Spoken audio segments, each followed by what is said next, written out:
Hey everybody, welcome back to Don DeMarco's Pizzeria and Wine Bar, located at 9785 West Charleston Boulevard for the Jim Feist Handicapping Show. My name is Tommy Canale. I'll be the moderator of the show, but the host is a man who doesn't need any kind of introduction. He's the myth, the legend, Mr. Jim Feist. How are you today?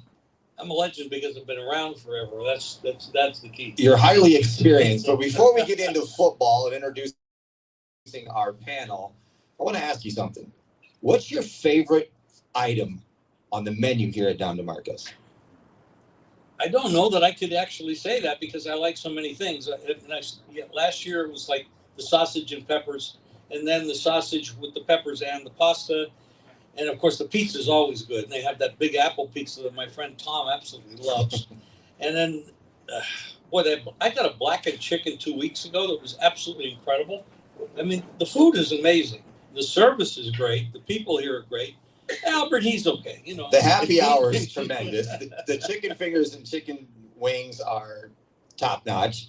Have you tried the eggplant pizzettes? I have not. You have to, even if you don't like eggplant. Trust me, they are fantastic. I don't dislike eggplant. They've just never ordered it. But I know they have a dessert menu here. They do. And I'm not a dessert guy. But the people that have had it said it's absolutely incredible. You got to try it. You got to try it. Got to try it. I keep hearing it, but I haven't done that. Well, that's going to be on your list today when we get done. Okay. All right. But our panel consists of all sharps and no squares, and the audience is the smartest from Yale to jail. That's what we have here on the Jim Feist Handicapping Show. We have 2 returning guests and 1 brand new guest.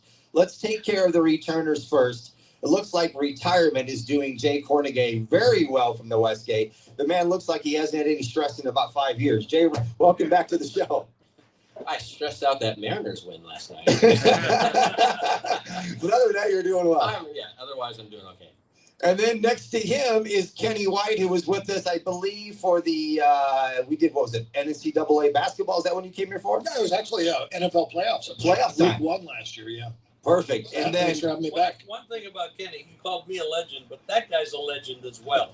I mean, this guy, the DNA in this family, we got to talk about that a little bit later. But first of all, introduce the guest today. Yeah, the one next to Jim is a 3rd-generation handicapper, sports betting analyst, sports by the book on YouTube, and is an MC for the Las Vegas Aviators. Did you know that? I did not know. Well, she is. Let's welcome in Alex White. Alex, welcome to the show. Thank you so much. I'm happy to be here with all of you. We are going to have a good time. We have a jam-packed show, and we're going to start out with injuries because, Jim, injuries seems to be the topic going into week 4. And we're going to talk about some of these key ones. I want to start with the Chargers and Najee Harris torn Achilles. What is the impact of him being out for the Chargers? And better yet, maybe this goes to Alex or Jay or Kenny. But what does that do and impact as far as moving the line? But tell me, what's it do to the Chargers?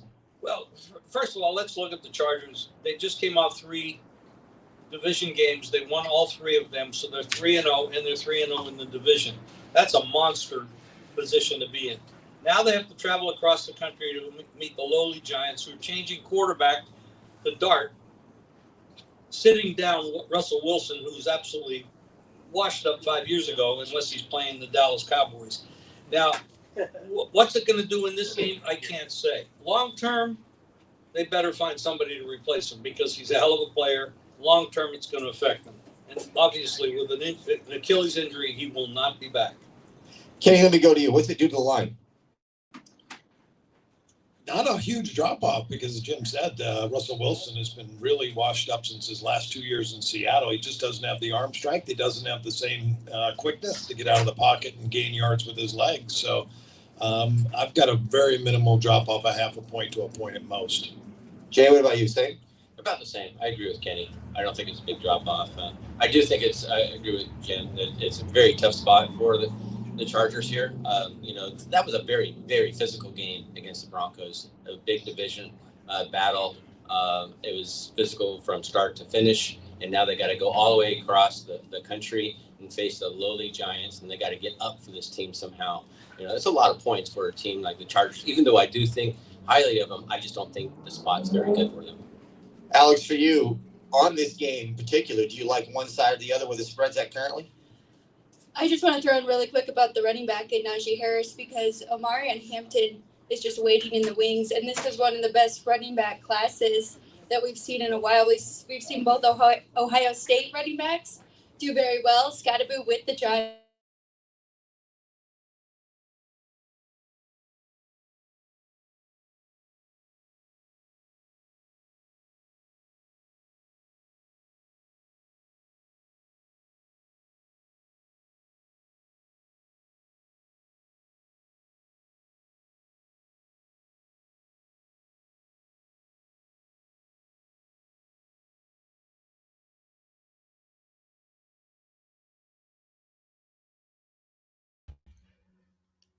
Okay, so I am filling in here, producer Greg DePalma for the Jim Feist handicapping show from Dom DeMarco's. Hopefully, we are going to get a live feedback. I'm working on that right now. This is what happens when we're dealing with technology and cell phones. So I think we're going to have to give Jim Feist a new cell phone because I'm pretty sure that was the problem last week. Are we getting a connection now? Let's see. This is a good sign. Let's see if this means we're coming back. Anyway, they were talking about the Chargers and the Giant game that is coming up, of course, on Sunday, and they were touching up on all the key notes of the game, the key injuries, including, of course, for not only the injury situation for Najee Harris, but the quarterback change to Jackson Dart. And I agree with everything that they were saying. I mean, especially the Najee Harris injury shouldn't have any impact at all in the Chargers, whether they're going to win or lose. So I think that's important, especially since Hampton was the lead back coming out of the preseason and starting in week 1. Harris was coming off the injury. He came out late into camp, recovering from the injury. And I believe we are back now. So let me go ahead and return to Dom DeMarco's. Now they're forcing you to be out there 50, 60 plays in a game. There's a better chance for injury now than there ever has been. And we see it year in and year out now. And it's too many injuries the first of the year because nobody plays in August. Did anybody else want to add to that? I was going to bring up the issue with Baker Mayfield and the Tampa Bay Bucks, who I, by the way, rightly or wrongly, picked Baker to get to, and the Bucks to get to the championship game in the NFC before the season started. I was really happy about that, especially the way they've started the season. The problem is they got no offensive line. No, they're banged up. three guys off of it last week. They almost blew the game. He comes back at the end. He does a miracle job 3 weeks in a row. Now he's going to face the toughest defensive line in football. I don't know if any of these offensive linemen are going to come back for Tampa. I hope Worst comes back. I still don't know if he does, that they can hold up against that defensive line. What do you think? Go ahead. Well, I was just going to say I'm with you. Both lines, right, for the Phillies, best in the league. So it is going to be a very tough task. I also like the Bucks going into the season. I thought they had a manageable schedule and were pretty underrated for the NFC side. But I think this is a tough task coming up, especially with Mike Evans, who has been his number one guy, another hammy injury. So he's out for 2 to 4 weeks. Hopefully they can get Chris Godwin back. I don't know if that's for sure this week, but O-line wise, yeah, I think it's going to be tough this week. Now, I mean, the whole key to the NFL season is staying somewhat healthy and having the depth to overcome those injuries when it does occur. It's going to happen. I mean, heading into the season, Tampa Bay, their line of scrimmage, both sides of the ball were really stout. But now injuries have taken over. They're going to have to address that. They do have a lot of skill at those skilled positions, and I love Baker. We all love enjoying watching him make those plays. Speaking of hits, he's probably taken too many hits in the early going, but they're going to have to address that offensive line to get everybody in those skilled positions to produce. We all knew that Baker would be a star once Cleveland cut him, because Cleveland does that. They do stuff that nobody else in the world will do. This is going to be a task for them. Starting off 3-0 is probably enough. In Philadelphia, with the miracle comeback last week, they're just too tough. A lot of other injuries in the league. You guys want to talk about those? Hold on a second while you're on Tampa. We are both live on both Dom DeMarco's YouTube channel and ProLine TV. On that Tampa Bay topic, Greg interviewed James Yarko of the Locked On Bucks podcast just a short while ago, and they discussed all the recent injury news on Tampa Bay, including the status of all-pro tackle Tristan Wirfs.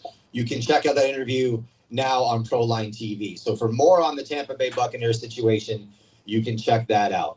Where I want to go here, and Alex, let me go with you, is 49ers been banged up, it seems like, for the last year and a half. Now they lose defensive end Nick Bosa to his second ACL. He had one in 2020. He also had a partial tear his senior year of high school. What's this do to the San Francisco defense? Let me back up. Is this detrimental as it was to Detroit when they lost the linebacker last year? I don't think it's quite as big as Hutchinson for the Lions, even though, the Lions had a lot of defensive injuries last year, so hopefully that's who you're talking about. But Nick Bosa is a huge part of that team, and I think even the leadership on that side of the ball. But I trust Shanahan. I think they do a really good job drafting there, too. I know you probably don't know off the top of your head, Dad, either, but do you think that's a huge blow to their defense? Oh, yeah.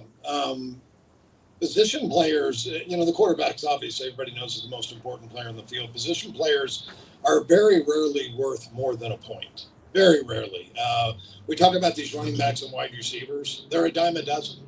There's guys that are not in the league right now that if you put them on Indianapolis with their offensive line, they could probably run for 1,000 yards in a season if they could stay healthy the entire year. There's just so much talent out there.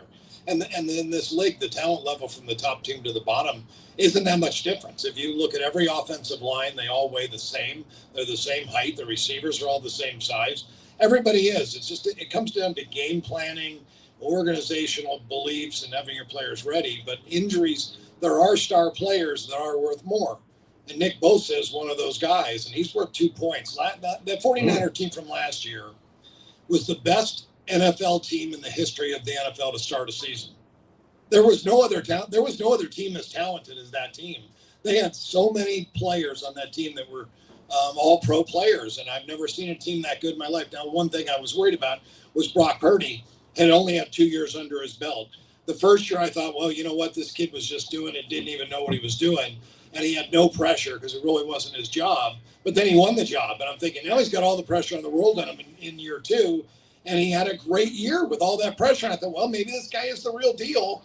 Well, year three wasn't as good, and we see that fall off in a lot of guys. Usually it's that sophomore slump. With him, it was kind of a junior slump, and just didn't recover. But the injuries they had just continue to pile up. But Nick Bosa is one of the most disruptive defensive players in the NFL, and I put him in that star category of maybe one of the top 10 defensive players there are. So you're saying 2 points. He's worth 2 points. In the betting line, yeah. Okay, Kenny, let me stay right with you then. What is James Conner worth from Arizona, who's out for the season with a foot injury? See, and everybody's worth a different value because they're backup. It depends on how good your backup is. But they didn't have a really good backup running back in Arizona, so it's a full point drop off there. And usually I would never say that. I mean, I've got a lot of teams that they have second and third string running backs as good as their starter. So that one's gonna hurt a little bit for Arizona because James Conner does a lot for them. Jay, between the Chargers, the Niners, and the Cardinals, and let's throw in Tampa, the four we've talked about, which one of those four teams do you think these injuries are going to hurt the most long term? I would have to go with the Buccaneers, mainly because they that offensive line, everything rotates off that offensive line for Baker and company to produce. And I think that with those injuries, and I'd have to dig into it a little bit more, Tommy, because of the backups, and that's what, to Kenny's point, it always depends on the backup. You look at San Francisco, they went from Purdy, all right, to Mac Jones, and it only affected the line by 1.5, 2 points. That's it. I mean, mainly because Purdy struggled, coming into the season and wasn't his, self when what we saw early in his career. And because of that drop off, when they went from Purdy down to Mac Jones, it was only a point and a half. So, but I would have to go with Tampa Bay right now. They're really banged up on that offensive line, and you really have to take a look at those backups and see if they're going to be able to produce. To Kenny's point, there's a couple of running backs that are out there, but there's not that much a drop off. You go from Harris, to Hampton. I mean, I know that they were pretty much RB1, 1A, but because they have Hampton, they don't really miss a beat, and it's not going to really affect the line that much. Jim, let me ask you this. Bills, Colts. Chargers, Eagles, Bucks, and 49ers are the teams that are still 3-0. Of that list, who on that list has surprised you the most if they're 3-0? Well, without digging into the statistics, it would have to be the Colts.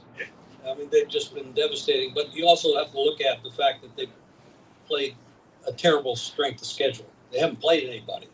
And they're going to run into a buzzsaw this week when they go to the West Coast. Now, I'm not saying that the Rams are definitely going to win and cover. I'm not saying that.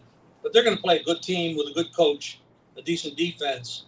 This is not going to be like playing Tennessee or New Orleans or somebody like that. This is a real good football team, and they are pissed because they lost a 26-7 lead, never scored, lost the game on an amazing, unbelievable bad beat for anybody in the Rams, which is me too. I was there. So it was just one of those things, but they are going to be mad. McVay is a hell of a coach. Alex, on that list, which one of those teams do you trust the most of the 3-0 teams? Bills, Colts, Chargers, Eagles, Bucks, and Niners. See, that's a tough question because if we're looking at schedule-wise, I'm going to have to say the Bills because even looking at the schedule before the season, it was like, oh, Buffalo has a real shot of getting the 1 seed in the AFC. They have a very manageable schedule. They should be favored in a lot of these games. I still don't fully trust Buffalo, even though Josh Allen has done heroics and that comeback win in the first week against the Ravens, so I probably should. But some questions on the defensive side. I think the Chargers are the most complete team if Hampton can step in and they can get that run game going. But they have a tough schedule. I think their division is one of the toughest in the league. And of course, the Chiefs are in that division. So I don't know. Between those two, they tough schedule, Bills, complete team, Chargers. Jay, over to you. We've been talking the last few weeks about Daniel Jones being possibly the comeback player of the year. And now I'm hearing little whispers of, is he an MVP candidate now 3 weeks into the year? Is this getting blown out of proportion, or is Daniel Jones the real deal? That's fake news. It's fake news. But I can't see those accolades going towards Jones right now. I understand he's off to a great start. You know what? He's been in a tough situation in the early part of his career. Now he has a very good offensive line. He has an elite running back to help take the pressure off of him. He's got weapons all around him. So let's see what he can do with all this, support. Someone was calling him, well, he's the next, Allen out there. And because he can run, he has a big arm. He's just got to get used to some of this talent that's all around him. And coaching, I think, is going to be a big part of that. If they can coach him up and be able to utilize all those weapons that he has at his disposal. So I don't know about MVP. I really, there's a long way to go here. But in the early going, I hope you're right because I picked him up in my fantasy. Kenny, last week, Carolina had a great week on the defensive side of the ball. Was that the real Panthers, or was that just a fluke?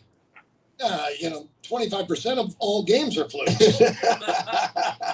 That's the truth. I mean, that is the truth. When you look at it, people will always say, when they see a final score and it lands right on the line, how do those odds makers do it? And sometimes it's really not the odds makers, the bookmakers, it's the betting public who and all together, a combination of the odds makers, the bookmakers, and the betting public, they strengthen the line. And when they kick off, that's supposed to be the strongest line there is. And you're going to get 25% of games that fall pretty close to that number, but you're going to have 25% that aren't even close, and you can't even figure out why that happened. And that's one of those games. Now, I will say it's a young quarterback for Atlanta on the road, and the Carolina defense is maybe a little bit underrated. So it's going to happen every once in a while like that. If they played tomorrow, the line would be Atlanta would still be the favorite in the game if they played tomorrow. Atlanta would be 3.5, not 5.5 or 6, but they would still be the favorite. They're playing the Patriots this week, Carolina. Is that right? Yes, they are. It's 5.5 and 43.5 total. When you watch that game last week, the Patriots beat Pittsburgh, except the Patriots beat themselves with 5 turnovers. Pittsburgh hasn't played a good football game yet this year, but the Patriots lost the game. Pittsburgh wins the game. Now they're going to play up against, again, another Vrabel coach, pissed off team that blew the game last week. I don't think Carolina does very well in this game, and I'm not a big fan. You think Patriots cover 5.5? I gotta be hard to lay points with them. Well, I think you just said they're pissed off. That's the side I like, but I'm not. The point spread makes a difference, Yeah. So okay, if you can find a price on a teaser that's less than 135, which is ridiculous, which some of the books are charging now, but yeah, I'd take the Patriots in a teaser, or if you want to bet the money line on them, they're better than the Carolina, and they're better than. I just don't like Carolina at all. Panthers. I think they were fortunate last week. I think the Patriots win this game. I just don't know. I'm not going to lay the number. I'm looking at Jay's notes since I don't have any, and I think that maybe looking at that game from last week, Carolina and Atlanta, look at it the other way. When you get shut out, it's an embarrassment factor. And teams, I don't know what the actual ATS record is if you went back in history. NFL teams that get shut out the next week, they are a high percentage cover. I think it's close to 60%. So, yeah, Atlanta. Yeah. I think Jay would like to talk about that. Go ahead, Jay. The floor is yours. You're reading his notes. Did you do that in high school and college? I know he's got to keep his eyes on his own paper. I mean, I was told that back in the day. But yeah, one of the reasons why I'm staying with this, one of the reasons why I do like the Falcons this week is because what happened last week. Talk about a team that was embarrassed. They came off that big win against Minnesota in prime time, looked pretty good. But Penix is really struggling over the last game and a half or so. That's concerning. But I talked about a team that's really was embarrassed and pissed off. It's going to be the Atlanta Falcons. And I'm not really trusting Mariota right now with Washington. But I do think that Atlanta's defense might be another one of those teams that's underrated. And I like him in this spot. He's getting a point and a half at home. That's a team that I would probably be looking at to play this weekend. Jim, before we get into Thursday's game, last week we talked about what does Cincinnati do going forward without Burrow? And you want to talk about embarrassing? They got embarrassed. Is this what we're going to see the rest of the year from Cincy? Well, this is one of those teams that spends too much money on a part of their team and not enough on the other. And obviously, Burrow is one of the best quarterbacks in football and has been for many years. The drop-off is big, but it's not as big as what we saw last week. The amazing thing in that game, of course, Minnesota has one of the best rosters in football, and some people could argue maybe as equal to anybody. But Wentz comes in there, 6 years, 6 teams. He looked very, very good. He didn't win the game. He didn't lose the game. He played very well. And I think he's going to continue to play well. Cincinnati, there's going to Denver. Yes. On Monday night. God bless them. Denver is a pissed off team. There's a lot of pissed off teams this week, Jim. Well, yeah, because they're not playing up to the standards that the coaches and the general manager and the preseason expectations were. Yeah, they're pissed off. Payton's a good coach. I'm not a big fan of the Cincinnati coach. You're running into a hell of a defense in Denver. They're tough. And this has to be their game. Am I going to lay that number? Hell no. But I like them to win the game. All right. Well, we'll get to Monday. Alex, Thursday, Seattle at Arizona. Seahawks currently, what I show is 1.5 favorite, 43.5 total. Do you like either side or the total in this game? I don't love either side or the total. I don't know if we really know either of these teams yet. I don't think that they've played any competition to really take much from it. I will say McDonald is a good defensive coach, came over from the Ravens, right? Was the DC for Seattle and has done nothing but improve their defense there. Sam Darnold is fitting in really well. I think they are the more complete team, but should they be laying a point on the road right now? But then there's the injury to James Conner, who I think will affect the Cardinals because you got Kyler Murray, who's such a good dual threat quarterback. Well, if you don't have the threat of the running back, right, that makes it really tough. But Trey Benson, back up. I know he has hopped in there before and split some carries with him, but this is a tough one. I'm going to pass on it. You're going to pass on it? Yep. Hold on, Ray. For the Thursday game? Sure, Seattle's going to win. Okay. That's not a question. Jay, let me go to you. Jay, what do you think on this Thursday game? Thursday games are just different. Let's face it. It's a real struggle for that visiting team to go down there and get a complete game plan, practices in, and go on the road.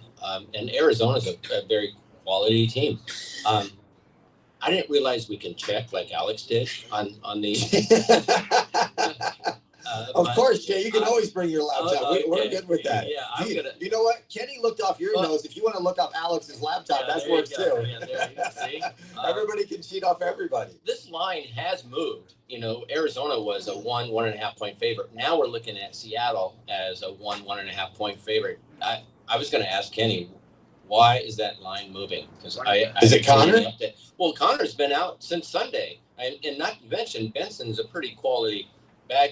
He was going to probably take over the position anyway. Maybe he's not as good on third down as Connor, but Benson is pretty solid. Maybe people are looking at how they both played the Saints. Arizona struggled with the Saints. Now that was granted, it was on the road. Seattle, they beat them in the first quarter, and you didn't need any more points. And that was at home. Now, granted, there's a big difference. Right now, to this point, I'm not a power rating guy, but Kenny is an expert at this. If you took your preseason power rating on both these teams, how much of an adjustment have you made so far? Well, I wish I could say that off the top of my head, Jim. I don't think a lot of either team, Arizona more than anything, and I'd go back and look, and now my book when Jay brings up Benson, and he doesn't think it's that big of a drop-off, but I looked the other day and had a point drop-off at the running back spot, but I think they're pretty close because I didn't have either team rated that high. And there's a lot that we're going to unpack there. Sam Darnold, first of all, look at how he struggled with the Jets and they had no offensive line. And then at Minnesota, he had great receivers and he had time to throw. And I'll say this about almost any NFL quarterback. They're all talented. If you give them time to throw, they're going to be very accurate. But if you don't give them any time to throw, I don't care if it's Tom Brady, they're not going to complete passes if you get guys in their face. So I do want to talk about, too, and get unpacking, as I focus a lot more on totals than sides. And I've always told people that if you want to be good at sports betting, focus on totals. And why is that? If you go to the book and you go to bet on that Thursday night game and you ask how much you're taking on the side, they'll probably tell you $25,000, maybe more. How much can I get on the total? I give you, I don't know, 2-3 times, Jay, maybe 5 times on the total. So why is that? Why is that they're giving less on the total than they do the sides? It's an easy answer, because if you ask every bookmaker, how do you do on your sides? But your theoretical holds 4.5%, and on straight bets you probably, I don't know, maybe hold 3%, Jake. I could be wrong on sides, and you maybe hold 1% on totals in the NFL, maybe a little higher. Yeah, there's no doubt. We hold a lot less on totals than we do sides. I mean, let's face it though, like 90% of the bets, maybe more, are on the sides. Yeah. And the totals are focused on by the sharps. The sharps are looking at the totals, and so therefore we don't have any of that recreational play to balance out, our numbers. So that's one of the reasons why. And the other reason why is because we just don't hold that well. And so Kenny's on to something, that, hey, if you want to beat the books, take a look at the totals. What am I doing here? That might have been the biggest tip that we've given on the show yet this year. Kenny let it out of the bag. Bet the totals instead of the sides. I want to know what the NFL is going to do to change the rules to create more scoring, because that's what they've wanted all these years. And then it went from a sport that was 60% run to now it's almost close to 60% pass, but scoring has gone way down. Last year was 42 points a game. This is a league that used to average 46 to 48 points a game, kind of in its heyday in high-scoring teams. We're at 42 points per game now. How are they going to get scoring back? Kenny, I think the problem is, and Doug Kazarian said this on one of his podcasts or in person when I talked, the league has got to start thinking about how much money they're paying quarterbacks, and they're not paying offensive linemen. Offensive linemen, if you have a good offensive line, I might be a good quarterback, and that's a stretch, guys. But my point is this: we're talking about Baker Mayfield, who I think is the most valuable player in the league through 3 games. He has 3 out of his offensive linemen out, and he's going to. Without those 3 guys, he is not going to be the same guy. He's not going to have any time. He hope to God he doesn't get hurt. He could, but you need to build your offensive line in order to protect your quarterback. Who was a quarterback came out of Stanford years ago? He was a great quarterback with Indianapolis. He got sacked 76 times in 1 year. Luck. He retired to save his life. Yeah. Okay. They had this great quarterback with no offensive line. Hey, wake up, guys. I know you want to have those stars to promote, et cetera, but you need an offensive line to make them any good. You can't run the ball without an offensive line. You can't pass the ball without an offensive line. But yet they pay the quarterbacks and the wide receivers tons of money, but the quarterback can't get them the ball because he only has like a half a second to throw it. So in the playoffs, you never see offensive holding because they've got their highest level of viewers watching those games, and they don't want a horrific quarterback injury. Right. So you'll never see a holding penalty. Very, very, very rarely will you ever see a holding penalty in a playoff game. That's what maybe they should do in the regular season.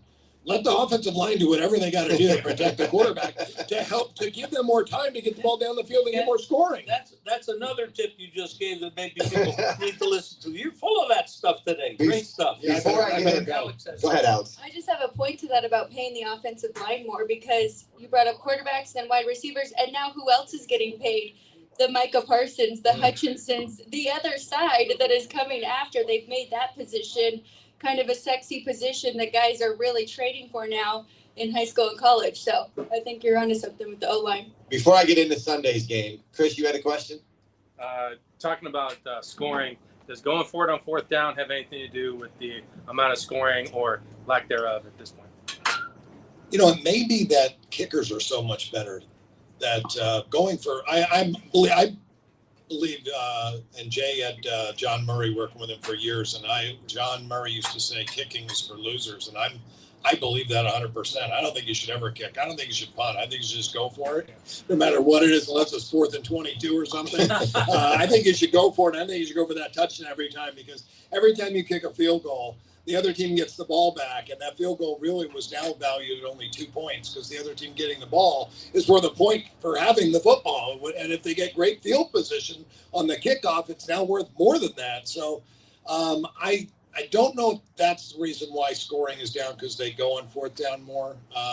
It could be that kickers are so much better now that maybe the coaches are a little more conservative. And maybe even the higher the salaries are for the head coaches, the more conservative they get, and they'll play for that field goal now instead of really playing for a touchdown. Ray? Yeah, if you had Tommy, if you had an offensive line like Detroit has, you'd probably be going for it a lot more often as well, because that offensive line, to Jim's point, is just, it's probably the best in the league right now. I mean, with the kickoff situation, and it seems like these teams are getting the ball around the 30, 35-yard line average. Sometimes I don't know what the average is, but it's right up there. They're trying to promote offense, but it just hasn't happened on the scoreboard yet. Ray, what's your question? Then we're going to get into Sunday's games. You're never going to fix the offensive line. They're the highest paid people in the world. Look it up. When the fans coach the team, that's when you have a problem. Cleveland, Pittsburgh, all that. When you let the fans draft, John would draft like that and coach your team and dictate your team. It's not sexy to go in the draft and get an offensive lineman. But Dallas did it every year, year after year, and they paid them. And they kept people like Tony Romo relevant with a great line. It's true. I mean, that's just the way it is. You're never going to fix it, especially when they're paying college quarterbacks buku more money to stay in. If you're going to cut this guy's salary, forget about it. The question, here we are. I got Philly 28-1 on both sides. Philly, exactos. Philly to beat. I got Philly to beat Buffalo. Buffalo to beat Philly 28-1 big. And then after that horrible thing with Baltimore the other day, I still can't believe they're plus 600 to win the Super Bowl. I had to grab Detroit to win it all at plus 900. That's where I'm standing with my futures. I'm only probably going to bet Baltimore team total from here on out, even if I touch them again. I don't know what's going on there, but my question is it going to get better, or should I grab it now? Baltimore, I have to grab it to win it all at plus 600, consider the way I'm set. You just answered your question. You just said I have to grab it. Do I have to, or do you think it's down to plus 900? Do you think that this thing can get worse for Baltimore? Can it get better? Can they fix the situation? Can they fix it? Sure. I don't I want mean, to hear is it going to injuries. change the I don't number want that to hear much? line. I don't want to hear injuries. Is it fixable this year? If you look at the history of that coach and that team and Yeah. that quarterback, Yeah. you probably need to hedge. Yeah. Because history says that they are a team that gives up fourth quarter leads, double-digit leads more than anybody else. They get conservative. Why? Lamar hasn't been able to step up in the big games. Talent-wise, Is it the line? Is it the offensive I line? really don't know. Okay. But what Jay said just a couple minutes ago about the best offensive line being Detroit. Well, I thought Detroit was the best team in football last year until they got, as Alex pointed out, all those defensive injuries at the end of the year just collapsed. Yeah. But I still think they are right there. But when you can have to play without those pieces missing, Baltimore's missing something. With Harbaugh, this It is the might next be- man up team. This should not be this way with these Harbaugh. It It's might. not that way in LA. It's Well, not that way in LA. The there's other a- Harbaugh. there's a difference between Jim and John. Woo! John might be a little bit more conservative. Dude, A especially- little? a little- Yeah, I'm being kind. But he does sit on leads, and Lamar hasn't been able to win big games. Now, is that him or is that the coach? I don't know that answer. Yeah. Let's get into Sunday. Alex, let's start with you. Philadelphia going to Tampa Bay. Phillies laying 3.5 on the road, 43.5 total. Bucks are banged up. Both teams undefeated. Before I get into the line, is there any chance Tampa wins this game straight up? Ooh. Yes, of course, there's always a chance. There's always a chance. I'm a big Tampa fan. I think it's a slim chance that they can win this game. Tampa has, and Baker Mayfield being there, has been pretty good against this Eagles team in the regular season. Now, with that said, there's a lot of injuries, so I would lean to taking the 3.5, though. I think that hook is important. I think they can keep it close. The Eagles, I mean, before that, blocked kick and all of that, and they beat the Rams, they were struggling, and they've kind of struggled offensively throughout the year. So I don't think they've even hit midseason form yet. And so I don't know. I lean to the 3.5. Jay, I'm going to flip another game to you before we get into some picks where everybody on the panel will chime in. But let's go to Minnesota at Pittsburgh. Vikings are laying 2.5, 41 total. Another road team laying points. They're not on the road. Oh, I'm sorry. That's in Ireland. That's in Ireland. That's right. That's It's a neutral. Yeah. What do you feel in this game? Well, I haven't been a believer on this Pittsburgh team at all. I'm surprised that Aaron's playing as well as he is. He'll make up his excuses when he plays bad. I get that, but I just don't believe in that offense right now. And their defense is well below average on the Pittsburgh side. Vikings. I'm actually a believer in the Vikings, despite their injuries. I think they have one of the best coaches in the NFL, and laying that on a neutral field, Vikings actually would probably be one of my plays this week. Looking at -1.5, 2 on a neutral field. They're playing in Ireland, but mainly the reason why I'm leaning towards the Vikings is because I just don't believe in the Steelers club. They, like Jim said, they gave it up. They were able to get by the Patriots, and I can't remember who they played at the very beginning of the season. The Jets, and that was a miracle win by them as well. It's just a team I don't believe in. I think they're fool's gold, and I'll take the better coach team in the Vikings there. Kenny, I want to ask you about a game after last week. These two teams, the Browns going to the Lions. After what they both did last week, the Lions 9.5 and 44.5. Is that too big of a number? Could be, yeah. I don't like to lay points in the NFL. I don't like to lay points really in any sport. Because I always say a team wins by 1 point, they celebrate like they won the Super Bowl, but yet they vastly underachieved. I watched the Aces the other night in their playoff game, and they were an 8.5 point favorite. And when they won the game by 1 point, they celebrated like they won the World Series. And it was like, you guys underachieved. You're supposed to win by 9 or more, not by 1. And you're celebrating. I get it. That's all they care about. So that's all every team cares about. Just win the game. So laying points is not a good idea. I talk about that on my show all the time, and Jay will back it up. that you crunch the numbers over all the years in the NFL, and almost all sports fall into this. The favorites cover the spread 48% of the time. The dogs cover 51%, and then there's 1% that tie. And you have a 3% edge betting dogs in every sport. So in point spread sports, I'm talking about, you have that edge. So I'm always trying to make a case for the underdog, and I'm always trying to make a case for the total. And the unders go the same way. 48% games go over, 51% go under, and 1% ties on the total as well. So you have a 3% edge betting dogs and unders. We have a couple questions before, though. Jim, I want to go to you on this game because you and I were talking beforehand. What's going on in Cleveland? I mean, the Guardians are on a roll. Now you got the Browns. I mean, is this something here where, I mean, this town's got some momentum, some mojo going on? I don't know what's going on there. Last time I went there in August, I got COVID. I don't know what the hell's going on. But the Browns never win. They're winning. The Guardians, this amazing. No, Alex has a ticket on Detroit, and you're not feeling too good about that right now, are you? No, they might have peaked a little early in the summer, the Tigers. That is funny. They're in a 3-game series right now, and then these two playing NFL this weekend. Are they playing right now, or is that tonight? It's tonight. Okay. Yeah. Okay. Do you like either side in this Cleveland-Detroit game on Sunday? I would have to take the dog.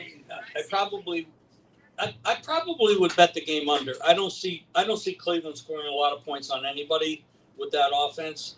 And coming off the big win and their defense, the way they can shut teams down, and I'm not saying it's easy to shut down Detroit, especially when they play at home, but they just came off a big national TV game on a short week on the road.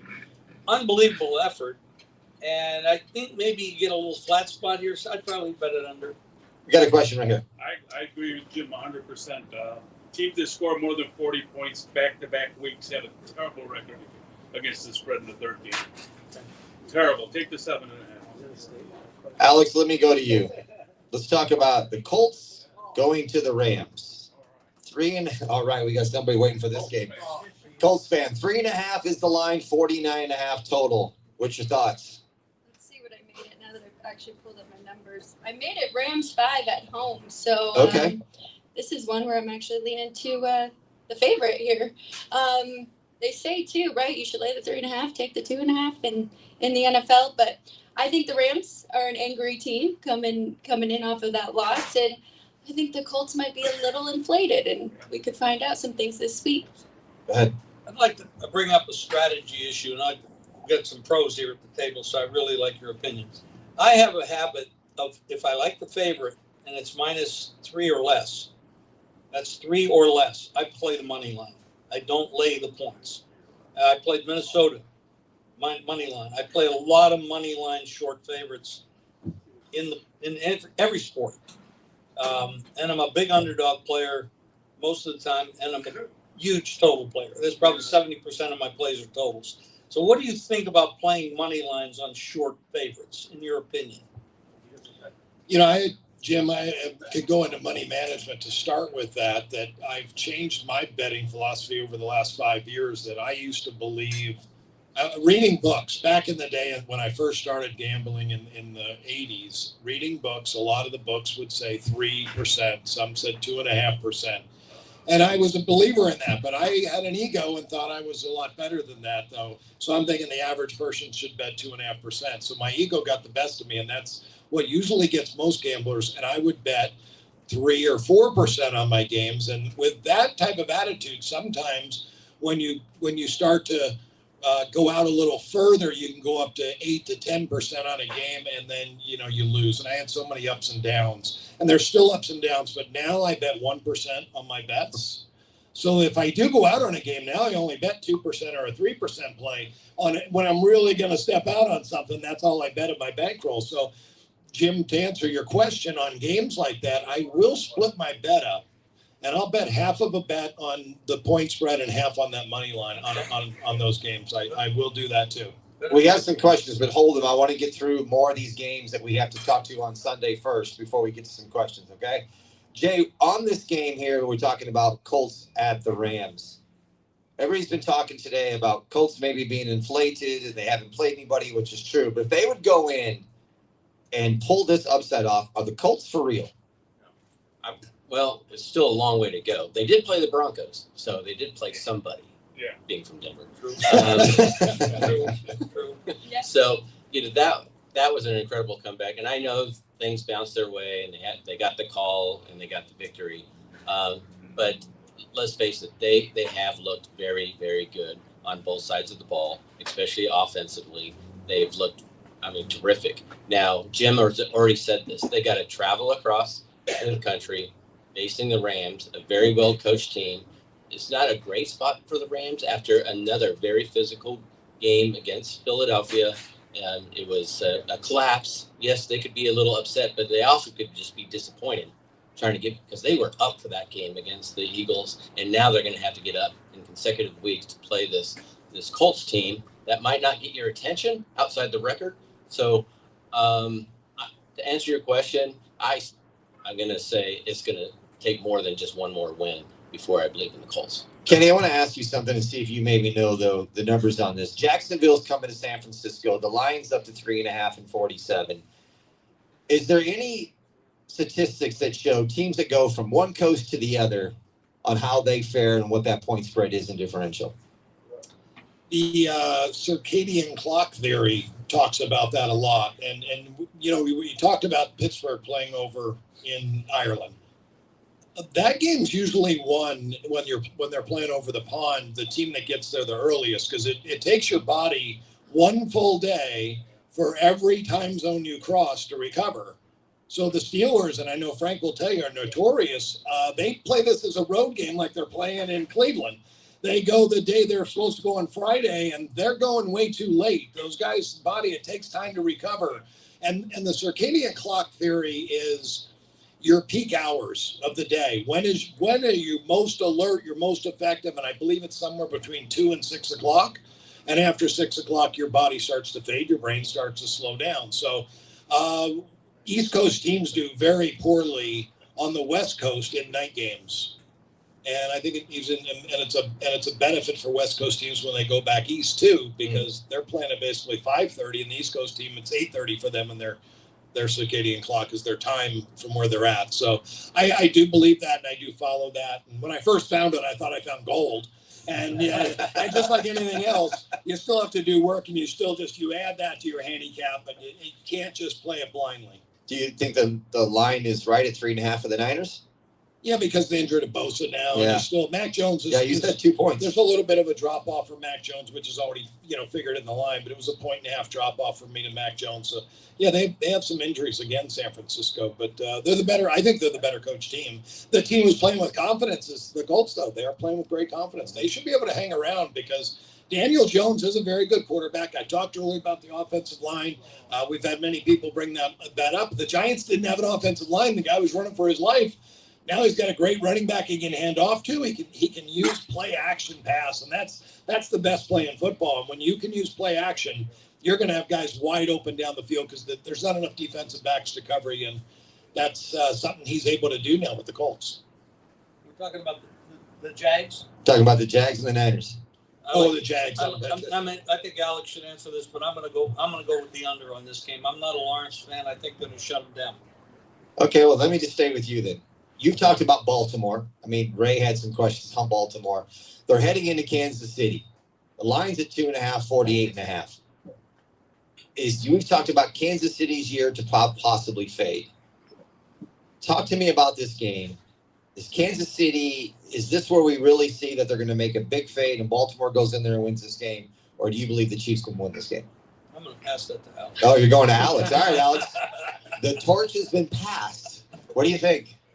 So I'm kind of guilty of the analytics obsession with the Baltimore Ravens. All right. I'm pretty shocked to see them start the year 1 and 2. I just think that they have so much talent on that team, especially on the offensive side. Something is a little off and a little weird, and hopefully they can get it situated. They're still a very big favorite to win that division, and I know that's not saying much with Joe Burrow being hurt and it being a little rough start for Pittsburgh and the Browns. But with that being said, my number, I was pretty shocked to see, actually came out to the Chiefs being a 1-point favorite at home. So for me, I think there would be value in getting the 3. It looks like some of the 3s have been taken. We're going down to 2.5 with the Ravens. do I worry that the Ravens could turn it on in the fourth quarter like they did to Cleveland, even though their defense really, held them for the first half and some of the third quarter? Yes, but it is Patrick Mahomes and Andy Reid at home. So if you, if I had to bet it, I would take the points here with Kansas City. Jay? Well, we mentioned this earlier.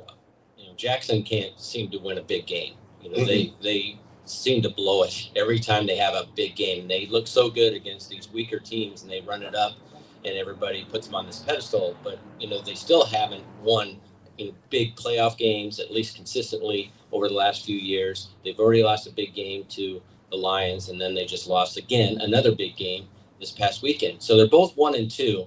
I don't understand the line. I'm not really going to probably play it, but I agree with Alex. I think Kansas City should probably be maybe more like a pick 'em or maybe a 1-point favorite here, just because Baltimore, again, lets a lot of people down, including myself. The way they play in the fourth quarter is just ridiculous on that defensive side. So I'm going to play the better defensive team, and that's Kansas City. Kenny, what I think a matchup this week is the game of question marks, and that's Chicago coming here to Las Vegas. And this line has switched sides, and it probably will continue to switch sides. Last time I looked, the Raiders were a 1-point favorite and 48 total. Who's got the bigger question mark? Is it Chicago or is it Las Vegas? I'll try to stay on the right game here. Chicago and Las Vegas, you're saying? It's two bad teams. That's the other thing I always say. It's one of my rules. Don't lay points with a bad team because, again, they don't really care about covering. This game, there's really no points. It's a pick 'em type of game.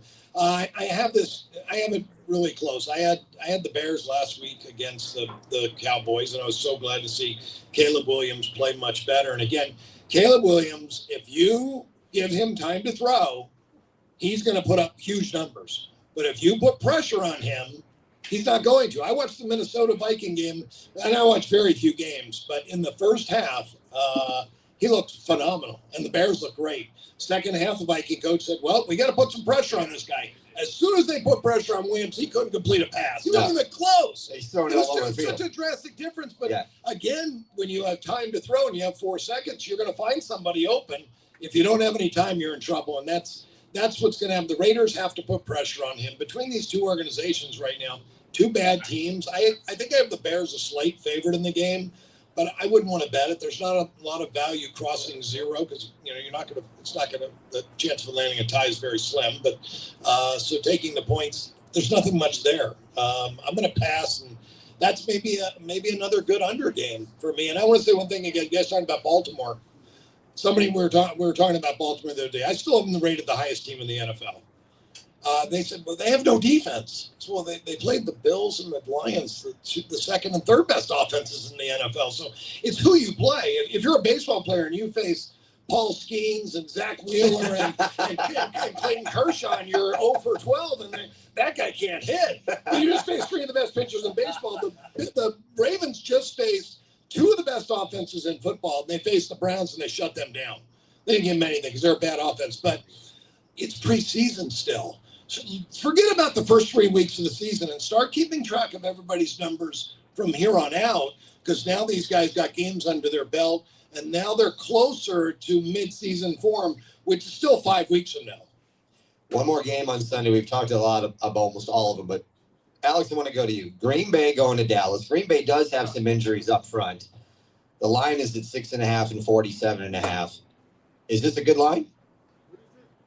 6.5 and 47. I've got it 4.5. 4.5 for the Packers. Green Bay and Dallas. And I've got the total right there at 47. I was really hoping I had an overplay because it feels like we can always take overs with the Cowboys and that defense, right? But I do like the fact that this is the Packers' second road game. I think we got to really make sure when Green Bay's at home, that's a really good team. It's a very highly power-rated team at home. First road game, so we can give them a pass. Second road game here, I think they'll be ready. It's also the Micah Parsons return. So I would be on the Packers, if anything. Or maybe I'll just go Green Bay team total over. Jim, what's your thoughts on this game? I can't disagree, but I've never seen a defense play as badly as this Dallas defense. I mean, they made Russell Wilson look like he was 5 years ago in Seattle. I don't know what the hell they were doing. I mean, they allowed the wide receivers run past them before they started to defend them. Of course, the Hail Mary, the moon ball connected it. So they made that, and it's the only game they really actually, I mean, they're so inconsistent. Lamb is out. They're poorly coached, poorly owned. They're a mess. They're a total mess. This is team coming in off that loss last week against Cleveland of being 10-0 against one of the best defenses in football. This is the worst defense in football. I think the Packers, I think Alex is right. Team total over. I would probably say the game will go over as well, but I like the over and over. Over Packers and over game. Jim, I want to stay with you. You touched on Cincinnati going into Denver, and Denver's pissed on Monday night. We touched on that. But the other game on Monday night is the Jets going into the Dolphins. Miami, last time I looked, was a 2.5-point favorite. Is it still that number? Still that number, Alex, 2.5? Yes, some 3, some places, mostly 2.5. If Miami loses, is the coach gone? Well, yeah, I think he should be. but do you think the Jets will win this game? Or I not think. Will the Jets win this game in Miami? This is like the worst game. It's the worst Monday night game of matchup I've seen in a long time. Can I watch a TV show or something instead of this? Yeah, you can. I'm gonna say Miami money line just for the hell of it. I really don't have an analysis. I don't like it. I won't watch it most likely, but I do feel that they have a little bit more punch. They do have their starting quarterback versus a backup quarterback. I'm not against Taylor. I think he does pretty well for a guy that's been around a long time. Had some issues, but Miami put up some yardage and points against Buffalo. I'm gonna go with Miami. It's gonna be hot. It's down there. Nobody likes to play in that kind of heat, especially somebody coming in so. I'm gonna go with Miami just a little bit. Ray, you got a question? We got time for one. I want to hear from everybody. My Rosh Hashanah gift to everybody is a 3-team money line parlay: the Ohio State University, the Green Bay Packers, and the Houston Texans. My question is this, for fun, good one. It's minus 115 either way. I want an answer from everybody. Will the Cleveland Browns have 3 starting quarterbacks this year? Over under 2.5 right now, hanging out there like a matzo ball. Kenny, you want to start that? No. Yes We'll take it from Kenny back this way, and then we're going to end the show. Will they have 3? Yeah, there's a good chance they probably could have 3. I'd have to research it. I do research on everything. I don't know enough about it. Yeah. I think they had 5 last year, Did didn't they? Yeah, they had quite a few. Yeah, Yeah. well, they had they had quite a few injuries last year. It doesn't have to happen year in and year out, but I want to make sure that we get Jay Kornegay's 5 college football plays. I want to hear about those. But hey, the NFL is a tough sport to beat. I wanted to say one thing about Thursday night, Sunday night, and Monday night games. You get the best effort out of underdogs because the rest of the league's watching. On Sunday, they know the rest of the league's not watching. Everybody's playing. But when you're on Thursday night, like the Dolphins were last week, they're in a must-win situation. They had to have the game. Everybody's watching you. All your peers are watching you. You play at your best. And Miami and the Jets will both play their best. You'll find out how good those teams are on those nights, how good they actually can be. Is it over 2.5 even Yeah, money? 2.5. Minus 115 either way. Minus 115? Minus 115 either way. I'm just having I fun gotta here. shop wrapping up around. the Okay. That's serious, man. I'm going to I'm gonna say yes. I'm going to say yes too. Alex? It's already booked, pal. I don't know. I don't I have think one of them questions. can step in. Dylan Gabriel All or right. Sanders and take You're it. saying under. Jim, what do you say? Say 2 under. Yeah. I'm going to say over. Over. That's it. Flacco probably sits real soon, and they're going to go with Gabriel, and then who knows? Cleveland- Everybody gets hurt, so you probably have to go to somebody else. Sanders. All right, before we wrap up, coming here on the patio on Tuesday night, October 7th, 6 o'clock, is something that we have called High Stakes Trivia. So you get a partner. It's 2-person teams. It's $40 for the team, and one team wins 500 cash. It's 50 multiple choice questions or 40 multiple choice questions, 10 images. You just sign up. You can see me when you get done, or see Chris or Albert will get you signed up.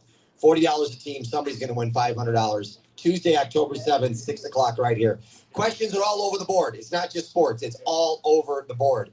Next week, we're going to have Randy McKay, and the Crack Man's going to be with us next week here. at noon of the Jim Feist Handicapping Show. Let's give a round of applause for Kenny White, Jay Kornegay, Alex White, and Jim Feist. My name is Tommy Canale. We will see you next week here at Dom DeMarco's Pizzeria and Wine Bar, 9785 West Charleston Boulevard. Good luck on your bets, everybody.